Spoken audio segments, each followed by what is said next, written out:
Hi Aries, here is a general look at your solar chart for July 2012, and this is going to be a very strong month vibrationally speaking for us all. There's going to be Grand Cross influencing the wider stage, but strongly affecting your sign. In fact, all of the cardinal signs, of which your sign is one. There's Aries, Libra, Cancer and Capricorn. So there's going to be a new moon right on top of some of this crossing and opposing of energies.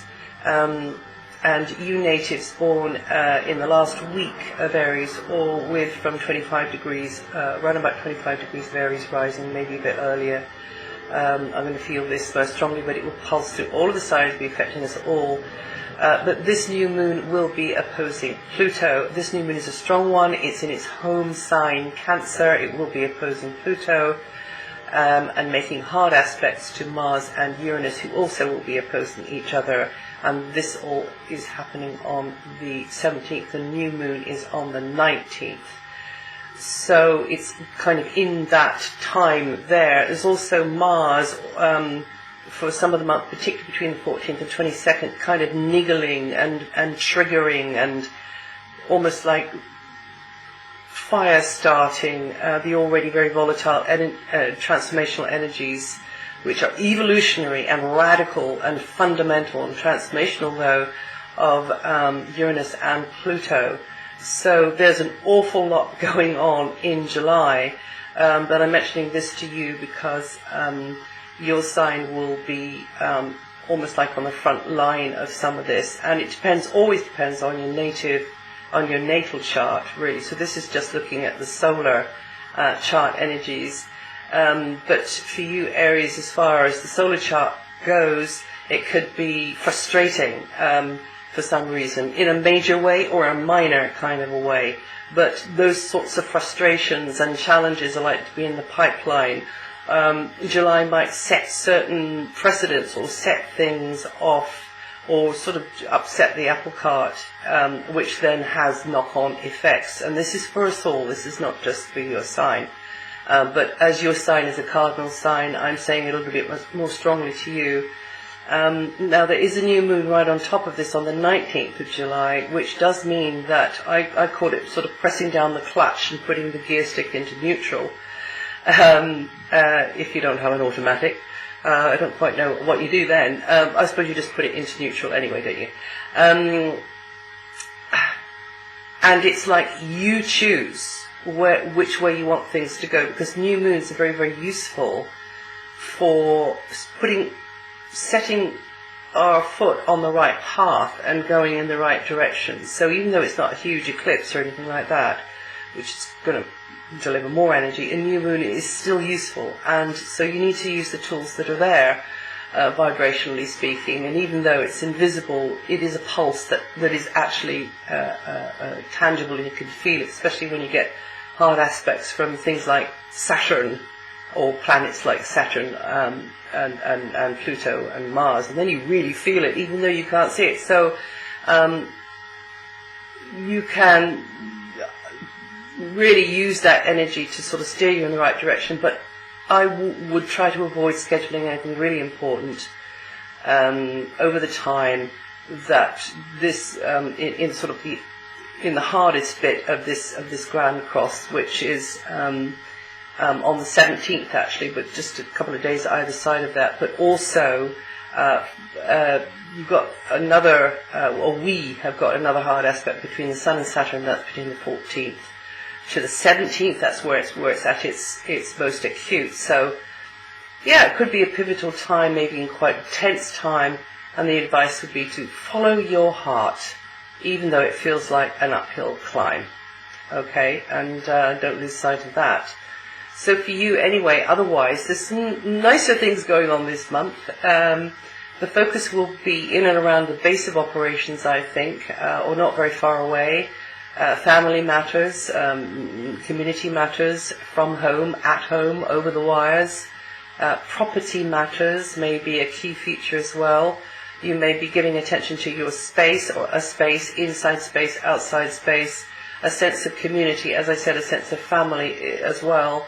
And in some respects, your gaze, however, will be turned inwards towards yourself, towards your nearest and dearest, and you may be pondering things a little bit more deeply. You may be feeling things a little bit more deeply at times, and it will be easier, very much easier for you to connect with Mother Earth. In fact, this is a good time for you to be connecting with parents or the ancestors. Some of you could be sensing a more ancient, wiser knowing in yourself. If you just give yourself the space and the time to take your own pulse, ask yourself how you are and feel that help that's always there. And some of you, if you're not feeling these things inwardly, then maybe it's working for you outwardly. There's a blast from the past or something to do with the present. You're seeing parallels with the past. And this is more in your awareness. So however it is for you, remember you're likely to be feeling more sensitive, emotions a little bit nearer the surface. For some of you who are onto these things, you might be using this opportunity to realize that you've drawn certain things to yourself in order for you to see what you don't want and how you don't want yourself to be, so that you can work it out and almost like go over the points on the railway line and get onto another track of yourself. In other words, get onto another timeline. So slow down, give yourself the space to listen to what's going on, to feel, to sense, and listen to what your gut wisdom and your ancestors are telling you, and you should be fine. Now, there's also these lovely energies coming from Venus and Jupiter. They're in a super duper great place for you, Aries, and they're both in long transits. Venus is in your communication sector. She went in there in April. She'll be coming out in August. So you've still got a good helping of Venus left. And coupled with the time that Jupiter, she's there with Jupiter, she can do great things for you. So you're likely to hear things you want to hear. You're likely to receive supportive feedback and encouragement from certain others. The rest of them, just don't go there. But certain others, because the energies are all set up and ready to flow, this transit could favorably connect you with siblings or soul brothers and sisters. And you feel a brotherly or sisterly kind of sort of support there. If you want to settle a feud, then this would be a good time to do it, because you can come across in a very persuasive way just now. Because Venus here can bring grace, flow, and fluency to your thinking, to your ideas, and also to your expression. And others see this in you, receive this from you, and therefore you get kind of almost like from those certain others, good feedback. You get in the same tone that you're giving out. And you will enjoy what you're hearing in from certain others, or from certain quarters. It might be to do with music, it might be to do with poetry, it might be to do with the arts as well. But you could do well, you could get yourself a bargain at this time, particularly more towards the end of the month, I would say. And also this energy supports artistic and creative self-expression. Now, as I say, Jupiter entered this area here. It came in on the 12th.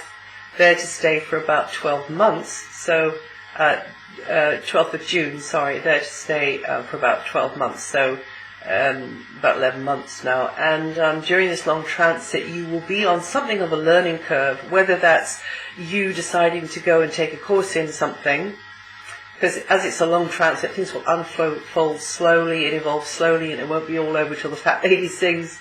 By the time it comes out of there next year, but earlier Arians will be getting through this one quicker, and so you'll be on a learning curve. So however you want to choose to use that learning curve area, Jupiter is the planet I call the learning through doing planet.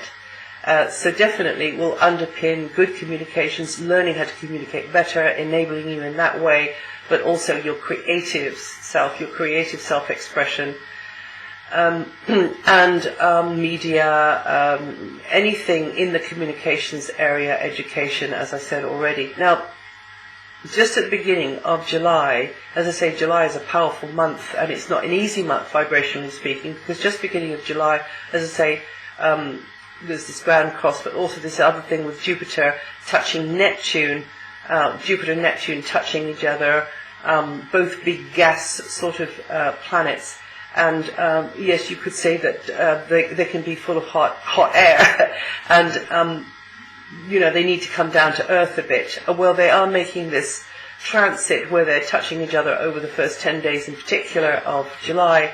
And so over that time, tends to be a distinct lack of realism, lots and lots of hot air, lots and lots of ideas and speculation and maybe dreamy ideas or things up in the air, maybe unfounded worries. And there's no hard evidence to base this on, but just lots and lots of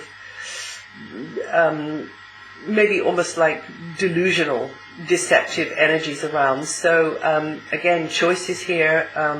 You can choose, to minimize that. I mean, the energy is there. It is in the area of your solar chart to do with the way you're thinking. So perhaps, don't listen to those who are being very negative about something. Go with what you want and how you would like it to be, and just stick on that, hold that vision. And then just wait, for it to kind of unfurl, which will probably take a month and a half, 2 months, if you hold it, and hold it every day. Now, on the 4th of July, Mars leaves this very hard-working area it's been in since last November, and moves into your close relationship house, Aries. It's only going to stay there until August, though. So somehow the striving and the working and the demands of the previous area will ease and sort of fizzle out altogether. And if you want to know what that was about, then just go and listen to the forecasts that I've done previously over the last few months, and when I'm mentioning Aries. So now that it's moved into the new area, meeting and greeting could become a very, very strong feature over July and into late August. And for some of you, a certain relationship could feel very special, and you feel a strong pull towards someone. Mars is a doing planet. It's a very active, physical energy. So maybe you and someone are doing lots of stuff together and being very productive together. You can be. Once again, patience, though, may be needed, as Mars here can really bring out that side of you which is hasty, throws cautions to the wind and makes a false start because you haven't thought something through properly, or you've got very decided about something when really, or about someone, when really, you need to just give it a little bit more time. It might be somebody you know personally, it might be somebody that you are. This is the relationship area, but it might be somebody that you are in relationship with, which is sort of at a distance from you, or in a business sort of sense anyway. However, if you manage to keep things on an even keel, and you keep things in perspective and you don't dive in head first, then you can team up with someone that's very favoured, particularly with Venus and Jupiter where they are. Collaborations can be dynamic and productive, and you and someone can do business together as long as each side doesn't try to dominate the other or insist on their own way. So sometimes you'll have to slow down a bit to let them catch up. Sometimes they should slow down and let you catch up, and don't step on each other's toes.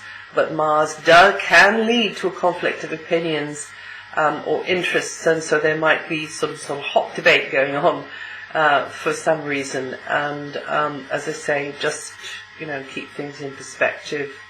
But actually, this bodes well for a cooperative relationship, or in fact, love relationship, partnership, and you can be happier, more functional, more effective than if you were going it alone.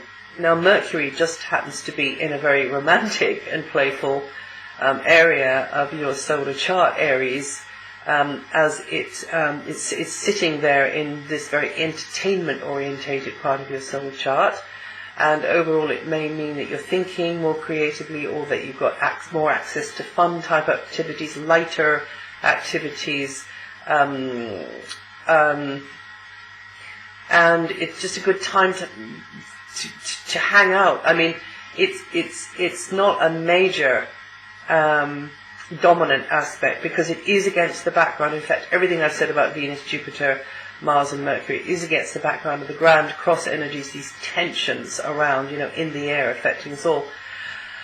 But it's just a good time to hang out, good hang out with mates, family, friends, lovers, whoever, children, definitely children, children and animals actually, because children and animals and being in nature, in fact, those are very close to, or in fact always in source energy, always in that pure spiritual energy, if they're very young children particularly, but animals in nature definitely. And they could just be, in general, with Mercury here, more, as I say, access to entertainment than normal, and just a few laughs and friendly sharing along the way. And you might feel more valued for some reason. Others might be looking to you for something, or you feel more valued, you feel centre stage, and, as I say, admiring glances could be going between you and somebody else. Now, from the 22nd, there's a very creative vibe. You're coming more out of yourself from the 22nd onwards, looking outwards. Things pick up from there. There's this more going less emotional vibration around. And in the last couple of days, there might be a pleasant surprise, or perhaps a new way of doing things kind of reveals itself to you, and that could be major or minor as well. And that's it for July. If you're interested, you can see what's going on with the outer planets, the slower moving outer planets, by going to my website and reading it there if you're not there already, because really some of what I've said here needs to be set against the background of those other planets, even though I have mentioned a couple of them. And if you know your rising sign, then listen to the forecast for that. That might help you sort of join up the dots. And I will see you the next time.